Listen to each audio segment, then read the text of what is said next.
চুয়াডাঙ্গায় দুই প্রসূতির মৃত্যুর ঘটনায় অভিযোগে এক হাসপাতালকে জরিমানা করা হয়েছে। সিজারিয়ান অপারেশনের সময় মাথা বিচ্ছিন্ন হয়ে এক নবজাতকের মৃত্যুর অভিযোগ উঠেছে। সন্তান জন্ম দেওয়ার 2 দিন পরেই যন্ত্রণায় ছটফট করে মৃত্যু হলো গৃহবধূ।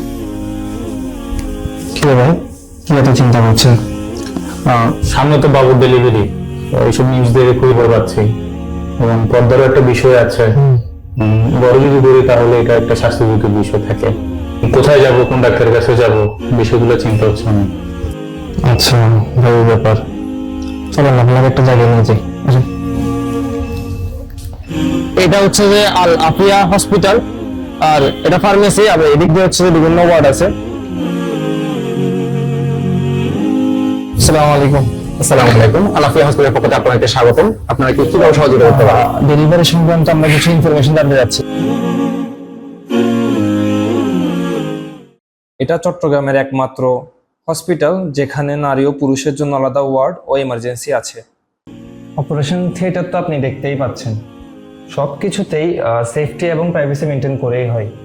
হ্যাঁ ভাই, পর্দার বিষয়টা বুঝলাম, এখন ওনাদের সার্ভিসটা কিরকম হবে সবকিছু নিয়ে আসলে খুবই ভয় পাচ্ছি।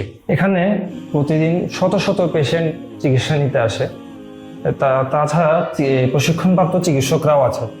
ইন কেস যদি সিজার লাগে কারো, তখন হচ্ছে মহিলা অ্যানেস্থেশিয়ানের ব্যবস্থা করা আছে। আপনি জাস্ট তাদের পেজটা একবার ভিজিট করুন, সেখানে অসংখ্য পেশেন্টের পজিটিভ রিভিউ পাবেন।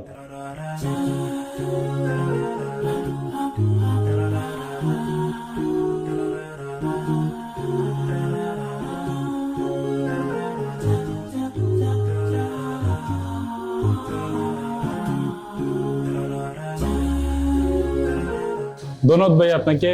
চট্টগ্রামে বাকলি এক্সেস রোডে এরকম একটা হাসপাতাল আছে জেনে খুবই আনন্দিত হলাম।